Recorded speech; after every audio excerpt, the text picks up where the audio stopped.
নতুন একটি ভিন্নধর্মী গান নিয়ে হাজির হয়েছেন দেশের গুণী সঙ্গীত শিল্পী বাপ্পা মজুমদার। বুড়ো নাবিকের গল্প শিরোনামে যে গানের কথা, সুর ও সঙ্গীতায়োজন করেছেন বাপ্পা নিজেই। বাবা ছেলের চিরন্তন সম্পর্কের আবেগ, ভালোবাসা ও আত্মত্যাগের গল্প নিয়ে নির্মিত হয়েছে এই বিশেষ গানটি। নাবিকের কোনো নির্দিষ্ট সীমানা থাকে না, তার গল্পটাও আটকে থাকে না কোনো চেনা গণ্ডিতে। জীবনের দীর্ঘ পথ পরিক্রমায় জমে থাকা তেমনই কিছু পাওয়া না পাওয়ার গল্পকে সুরের সুতোয় গেঁথেছেন জনপ্রিয় সঙ্গীত শিল্পী বাপ্পা মজুমদার।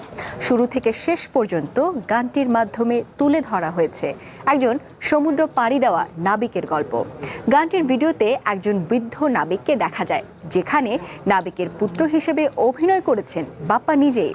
আহাদ অন্তরের ভিডিও নির্মাণে সময়ের আবর্তে সন্তান কিভাবে একদিন বাবার পদচিহ্ন অনুসরণ করে তার জায়গায় স্থান করে নেয়, সেই গল্পই বলা হয়েছে সুরের মূর্ছনায়। বাপ্পা মজুমদারের নিজস্ব ইউটিউব চ্যানেলে গানটি প্রকাশের পর থেকেই মিলছে বেশ ইতিবাচক সাড়া।